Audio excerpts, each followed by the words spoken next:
The globe میرے دونوں channels dialogue T V Pakistan global Times سے بیک وقت نشر ہوتا ہے۔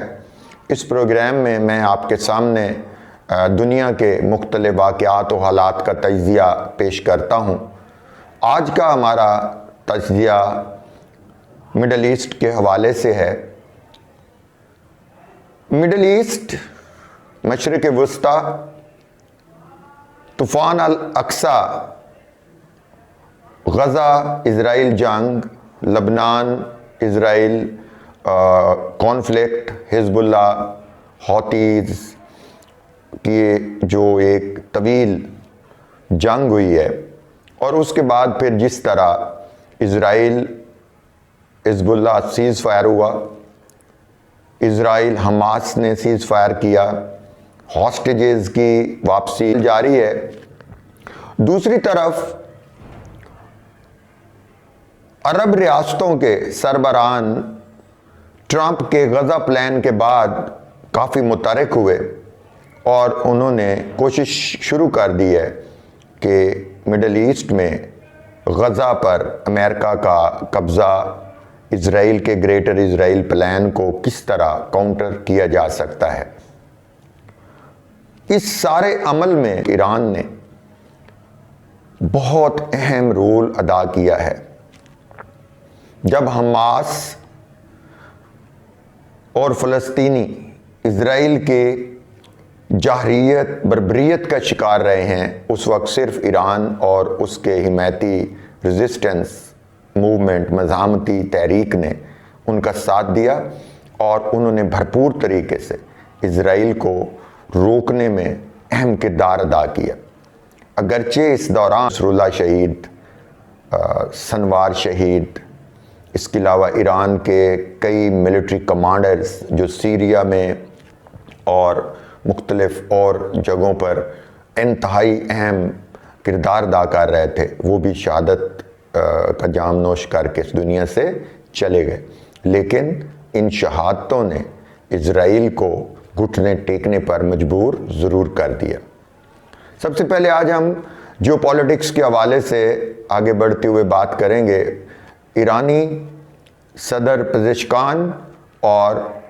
قطر کے امیر کے درمیان تہران میں ہونے والی ملاقات کے حوالے سے۔ قطر کے امیر نے غزہ پلان کے بعد، ٹرمپ کے اعلان کے بعد یہاں کا دورہ کیا۔ ان کی ملاقات پزشکان کے ساتھ ہوئی۔ پزشکان نے اپنے پریسر میں کہ قطر اور ایران کو مزید تعاون آگے بڑھانا ہے اور ایران چاہتا ہے کہ ہم قطر کے ساتھ بہترین سفارتی، سیاسی اور خصوصاً اقتصادی تعلقات کو فروغ دیں۔ اور جو بین الاقوامی صورتحال پیدا ہوئی ہے، خصوصاً یہاں پر غزہ لبنان کے حوالے سے، اس میں بھی قطر کا رول بڑا اہم رہا۔ قطر کے امیر نے حماس کی حمایت کرنے پر نہ صرف ایران کا شکریہ ادا کیا ہے، بلکہ انہوں نے اس کو سراہا کہ ایران نے فلسطینیوں کی حمایت کر کے پوری دنیا کو فلسطینیوں کی جانب متوجہ کیا، اور پوری دنیا کی رائے اور حکومتیں جو اسرائیل کے سامنے ان کے حق کے لیے بات کرتی رہیں، اس کا محرک ایران ہے۔ اس کے علاوہ اب سب سے اہم ڈیولپمنٹ جو وہاں پر ہوئی ہے وہ یہ ہے کہ ایران پر سینکشنز لگنے کے بعد ایران کے کوئی 9 بلین ڈالرز کے جو اثاثے ہیں وہ ساؤتھ کوریا میں منجمد کر دیے گئے تھے امریکہ کی طرف سے۔ بعد میں وہ بینک آف قطر میں ٹرانسفر ہوئے اور وہ ابھی تک ایران کو نہیں ملے۔ جب قطر کے امیر نے ملاقات کی آقا خامنئی کے ساتھ، انہوں نے ان کے سامنے یہ شرط رکھی کہ آپ امریکہ کا پریشر کو قبول نہ کریں اور ہمارے جو منجمد اثاثے ہیں وہ ہمیں واپس کیے جائیں۔ اب دیکھنا یہ ہے کہ کیا قطر اس پریشر کو برداشت کر پائے گا، کیا وہ ایران کے اثاثے ان کو واپس کرتا ہے یا نہیں کرتا۔ اس کی وجہ یہ ہے کہ قطر، یو اے ای سعودی عربیہ، اردن، ایجپٹ، ان تمام ممالک کے بیک وقت امریکہ کے ساتھ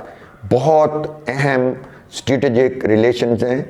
نیز یہ ممالک اسرائیل کے لیے بھی ایک سافٹ کارنر بھی رکھتے ہیں، اور حماس کے ساتھ جنگ میں قطر نے بہت اہم کردار ادا کیا۔ اس کے علاوہ جو دوسری بڑی پیش رفت ہوئی ہے مڈل ایسٹ کے اندر، وہ یہ ہے کہ سعودی عرب کے ولی عہد شہزادہ محمد بن سلمان نے جارڈن اور مصر کے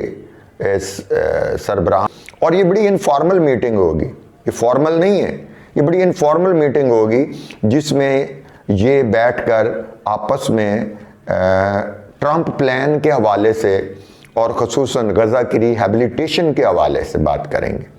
یہ بہت اہم ڈیولپمنٹ ہے۔ دیکھنا یہ ہے کہ اس کے بعد کیا یہ ممالک کوئی ایسا اعلامیہ یا ایسا واضح موقف جو وہ پہلے ہی اختیار کر چکے ہیں کہ ہمیں غزہ کا ٹرمپ پلان بالکل منظور نہیں ہے، اور غزہ غزنز کے لیے، غزہ کے لوگوں کی زمین ہے، وہ وہیں پر رہیں گے۔ اب دیکھنا یہ ہے کہ کیا اس انفارمل میٹنگ کے نتیجے میں وہاں پر غزہ کی ریہیبلیٹیشن، وہاں کے لوگوں کی ریہیبلیٹیشن کے لیے کچھ ہوتا ہے یا نہیں ہوتا۔ ایک اور بڑی امپورٹنٹ ڈیولپمنٹ ہے مڈل ایسٹ میں، سعودی عربیہ نے یوکرین کی جنگ کے حوالے سے روس اور یوکرین کے درمیان مذاکرات، اور اس میں پیوٹن اور کراؤن پرنس محمد بن سلمان سے ملاقات، یہ بھی بڑا اہم جو پولیٹیکل ڈیولپمنٹ ہے، جس کے ذریعے یوکرین میں اگر جنگ بند ہو جاتی ہے تو پھر ایک بہت بڑی ڈیولپمنٹ ہوگی کہ مڈل ایسٹ نے اپنا کردار ادا کیا ہے جو پولیٹیکل پالیٹکس میں۔ دوسری طرف حزب اللہ اور عمل موومنٹ، انہوں نے اسرائیل کے واپسی کا جو سکیجول تھا کہ اس تک یہ یہاں سے چلے جائیں گے، اور اسرائیل کی طرف سے اس کو وائلیٹ کرنا اور لبنان پر حملے کرنے کو بہت سختی کے ساتھ مذمت کی، اور انہوں نے کہا کہ اگر اسرائیل نے اپنی اس اسٹریٹجی کو جاری رکھا تو ہم مجبور ہو جائیں گے کہ ایک دفعہ پھر ہم اسرائیل کے ساتھ جنگ کو شروع کر سکیں، اور ہم جنگ شروع کر دیں گے۔ اگر ایسا ہوا تو ایک دفعہ پھر مشرق وسطیٰ کے ان علاقوں میں جنگ کے شعلے بھڑک اٹھیں گے۔ دوسری جانب ہاسٹیجز کا تبادلہ جاری ہے، لیکن ابھی کل حماس القدس بریگیڈ نے ان 4 باڈیز، لاشیں کوفنز میں، تابوت میں بند کر کے اسرائیل اور ریڈ کریسنٹ کو دیں، لیکن اس کی سب سے اہم بات یہ تھی کہ انہوں نے ان کوفنز کے اوپر باقاعدہ طور پر بلیک کلر کے پوسٹرز لگائے، کوفنز کو بلیک کلر میں لپیٹ دیا گیا تھا، اور ان کوفنز کے اوپر یہ لکھا گیا تھا کہ یہ بچہ، اس کا جو باقی ہاسٹیجز کی ڈیڈ باڈیز ہیں، یہ در حقیقت اسرائیلی حملوں اور اسرائیلی ایئر فورس کے حملوں کے دوران مرے ہیں۔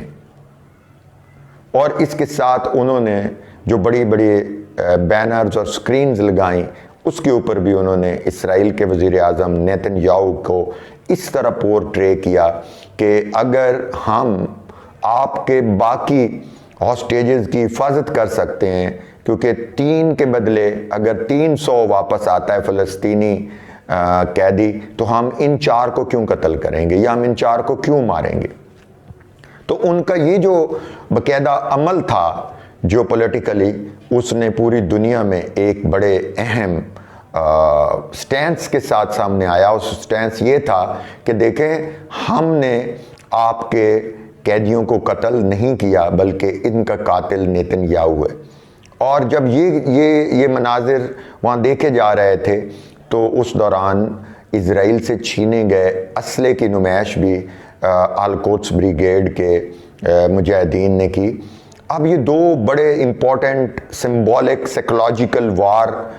جسے کہتے ہیں، اس کے سمبلز ہیں۔ پہلی بات یہ کہ اگر اسرائیلی یہ سنیں گے اور دیکھیں گے کہ ان کے ہاسٹیجز کو